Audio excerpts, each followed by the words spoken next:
viewers, in this session we will be discussing about Robert Hill reaction. So in the previous sessions we have been discussed about the scientists who were behind photosynthesis and as well as even the Cornelius Van Niel, who has been conducted experiment with purple and green sulfur bacteria, as well as next Rubin and Common has been proved by using radioactive isotopes. Okay, that oxygen is evolved from water and it is not from carbon dioxide. Okay, when water undergoes oxidation, the oxygen is being released and it is not from carbon dioxide. Okay, so even Robert Hill also demonstrated as well the same process, that oxygen is being evolved from water and it is not from carbon dioxide. So for this, Hill reaction states that Robert Hill reaction states that Hill reaction is defined as a photoreduction of an electron acceptor. Okay, so photoreduction of an electron acceptor by the hydrogens of water. Okay, so by the hydrogens of water with the evolution of oxygen. So to prove this, he has been taken a ferricyanide, okay, as artificial Hill oxidants. Okay, artificial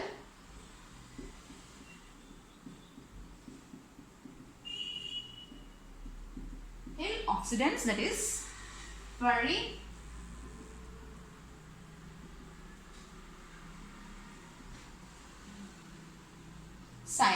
Okay, so that is DCPIP.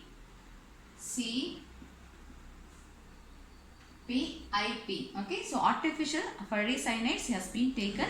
Okay, that is artificial Hill oxidant, that is ferricyanide has taken.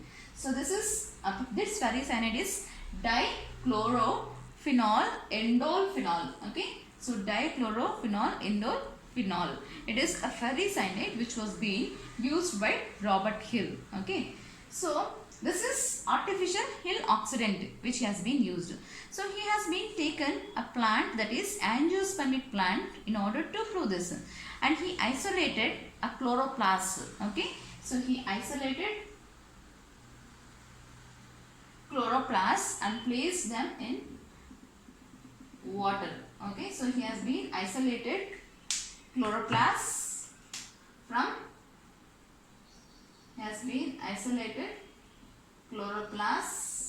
Stellaria plant, and he placed in this water, but there is no carbon dioxide in this. Okay, so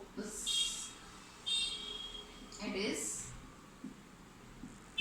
isolated chloroplasts. That is from which plant? That is an angiospermic plant which is said as Stellaria. Okay, it is an angiospermic plant from which he isolated chloroplast and placed it in a water, and there is no carbon dioxide in this, no carbon dioxide, and still, and he illuminated sunlight, okay, over this, and as even if there is no carbon dioxide, the isolated chloroplasts in the presence of water, they have been evolved oxygen. Okay, they have been evolved oxygen. Okay, so from this also it is being confirmed that oxygen is evolved from water and not from carbon dioxide.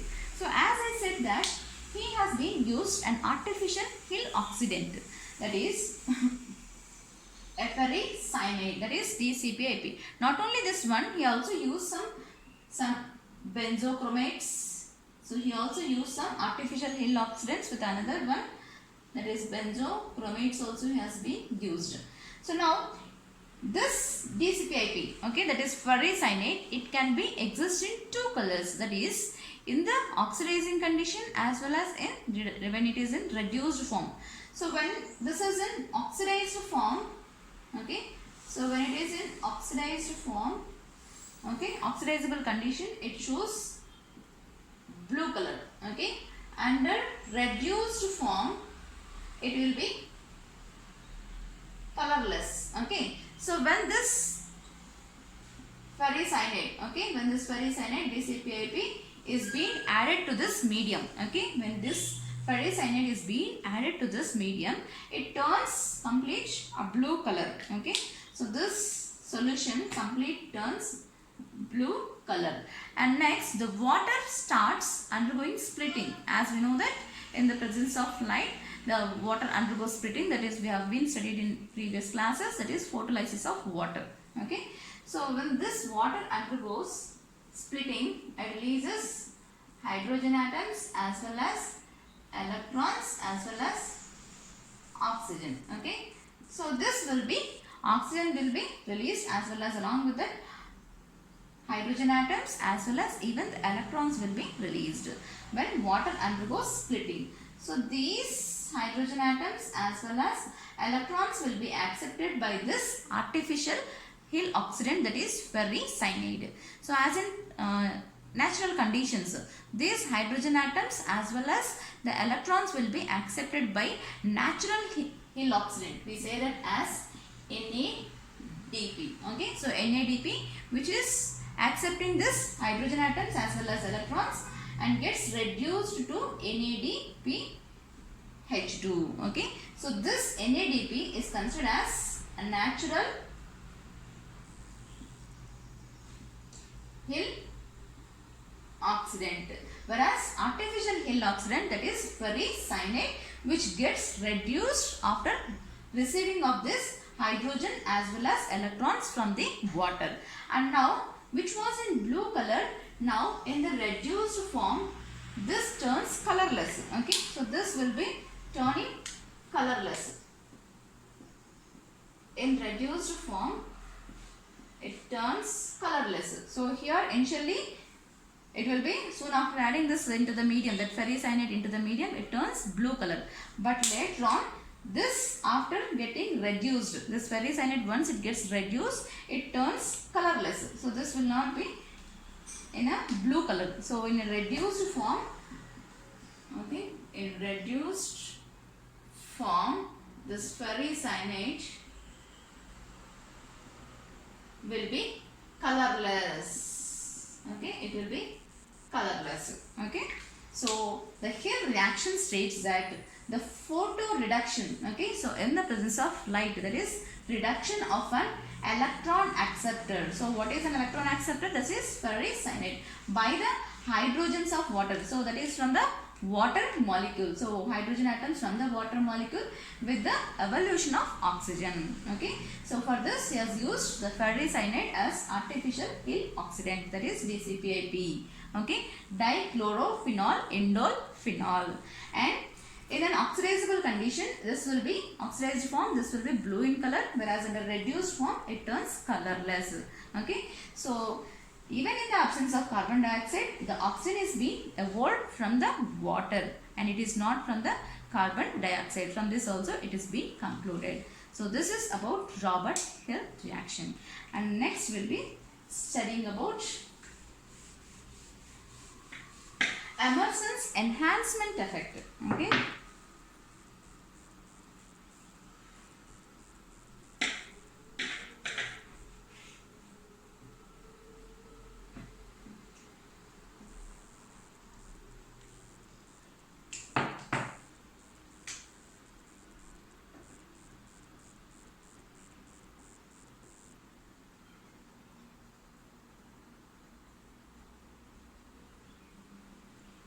So Emerson's red drop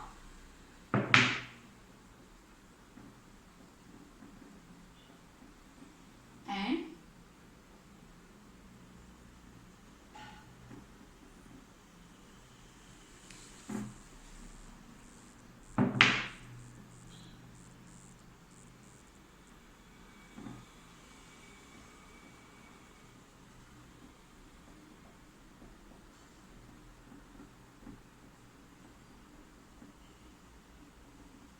okay.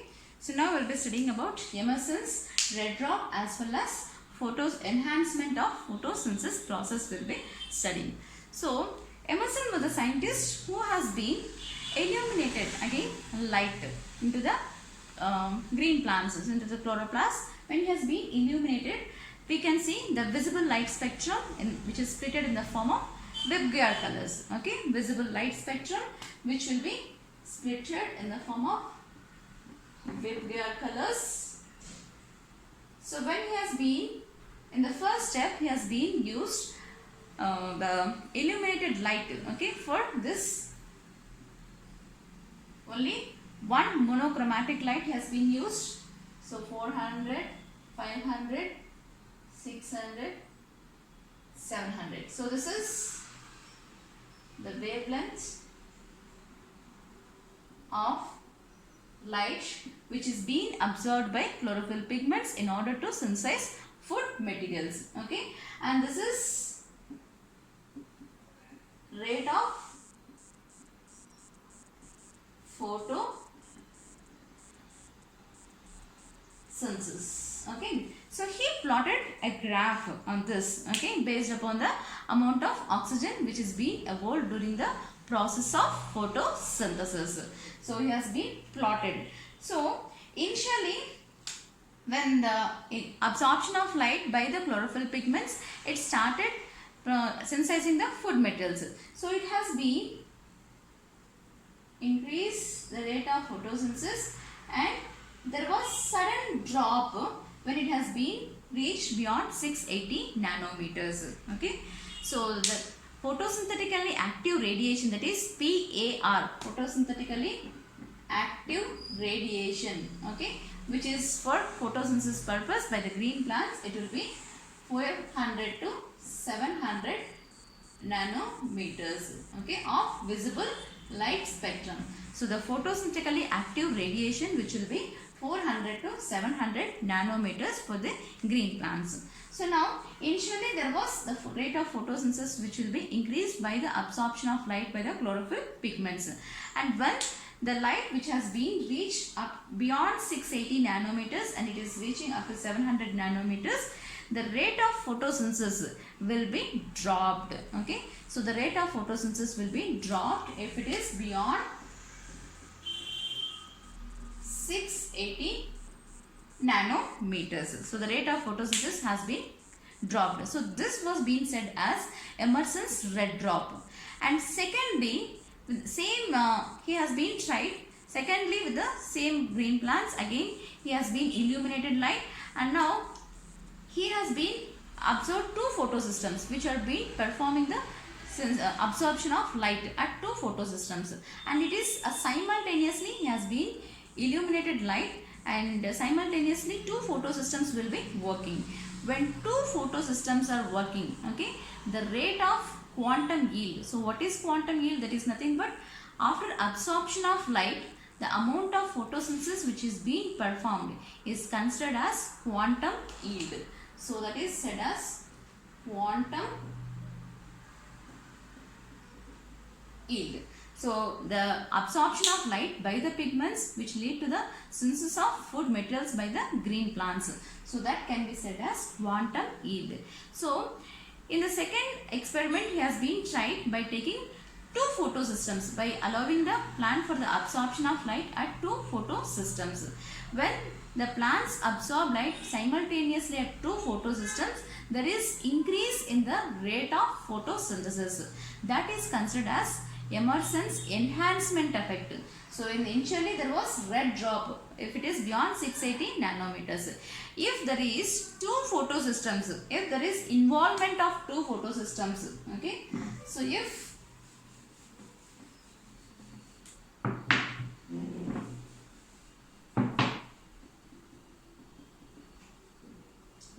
there is